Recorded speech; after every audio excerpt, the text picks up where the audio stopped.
Stay tuned and let's take a look at this Marvel Legends Guardians of the Galaxy Volume 3 Cosmo Build-A-Figure Wave Mantis.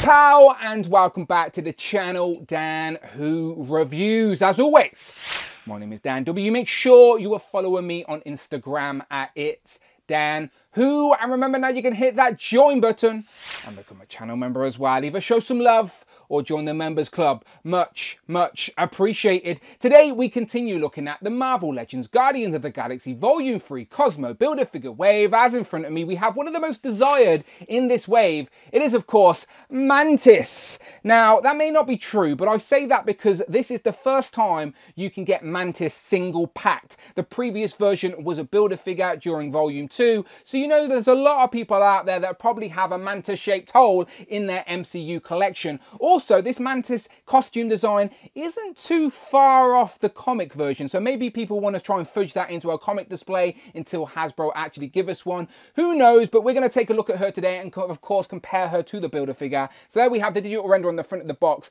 Guardians logo down there, the Guardians crest up there, promo image on that side, on the back another promo image with no accessories. Very disappointing, but she does come with a Cosmo Build-A-Figure leg, so you can't skip her if you want to build that Cosmo Build-A-Figure. There she is in all her entirety, and then of course to do that you will need to buy all the other figures in this Cosmo Build-A-Figure wave. Today we're reviewing Mantis, so this shouldn't take too long. Let's get her open. Here we have Mantis out of the packaging, and there is that Cosmo Build-A-Figure leg. So you know what to do, subscribe to the channel and come back, as once we have all the figures open in this wave we will of course build and review Cosmo. Looking forward to that. Now let's take a closer look at all of Mantis's accessories.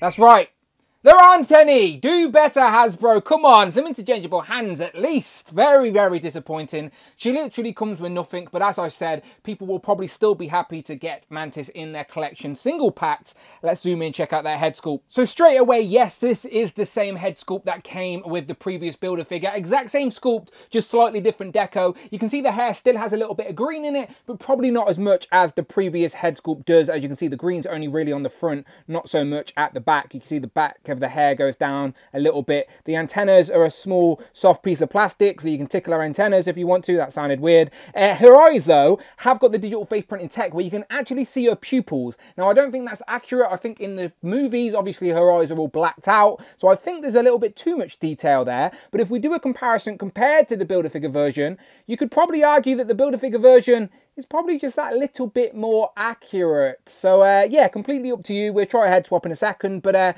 there's your comparison of head sculpts. Just like the rest of the Guardians, she has the vibrant blue matching uniforms with the maroon highlights, and then you get that gold Guardian emblem on the chest as well. You got the black belt, which is a separate piece that matches the gloves and the boots as well. And then arguably you could say that these female bodies are better than the males, as these are completely pinless and double jointed. Is what we like to see this day and age. Let me show you the range here. Shoulders go all the way up, bicep swivel, and then a real deep double jointed pinless elbow. Very nicely done. Same with the legs there, double jointed pinless knees. Great range for the legs, and overall this body has a decent amount of range, especially for a character like Mantis, where her abilities is all really mental and telepath, and she can read feelings and change feelings, so she doesn't need crazy articulation, but it's still nice to know the figure can get into some nice poses as well. The diaphragm cut up there is where you get your swivel. The head movement's limited because of the hair design, but you still get the thigh cut.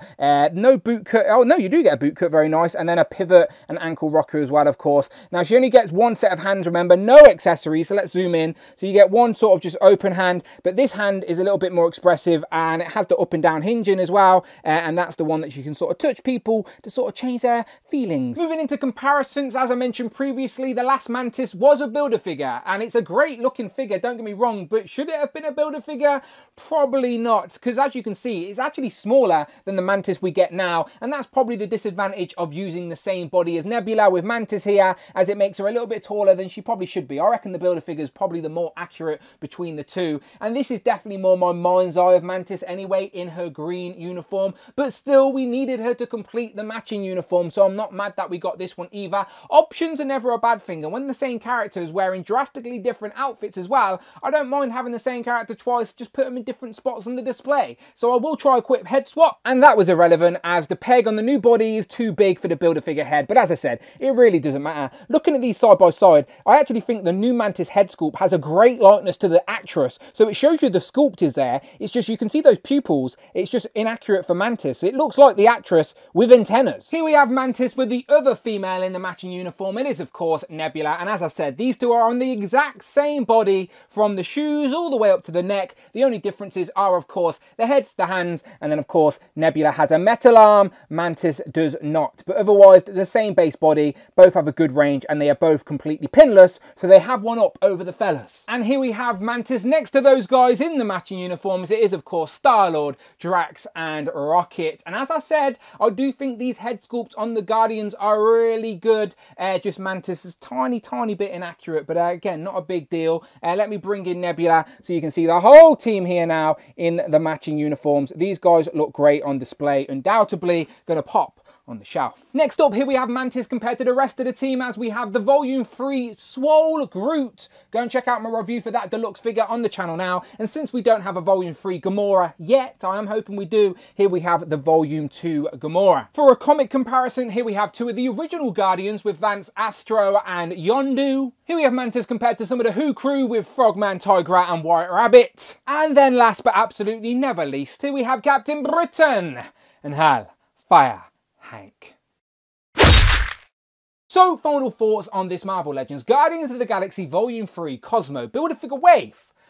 Mantis. Now, I'm happy the figure exists as it's a character we were going to need in the matching uniform to complete the team of Guardians. So I like the figure. I'm happy I've got the figure, and it's also a nice opportunity for people to get Mantis in their MCU collection without having to track down an old Build-A-Figure. Those are the positives. However, it is undoubtedly frustrating and a hard pill to swallow when she comes with literally nothing, zero accessories. It is very hard to see the value there, not even some interchangeable hands. Let me know in the comments below what accessories Mantis should have come with, but you're going to need it to complete the Cosmo Build-A-Figure, and as I said, it's a character that's important to the Guardians team, so I'm glad we have her to round out the matching uniforms, that's for sure. Let me know what you think, love it or hate it, in the comments below. As always, curious to hear your thoughts, but if you like Marvel Legends, one thing is for sure, you're in the right place. Check out the videos tab, find the playlists, and most importantly, please, hit that subscribe button, hit all on the notification bell, don't miss out on a video, and please hit that join button, become a channel member if I show some love,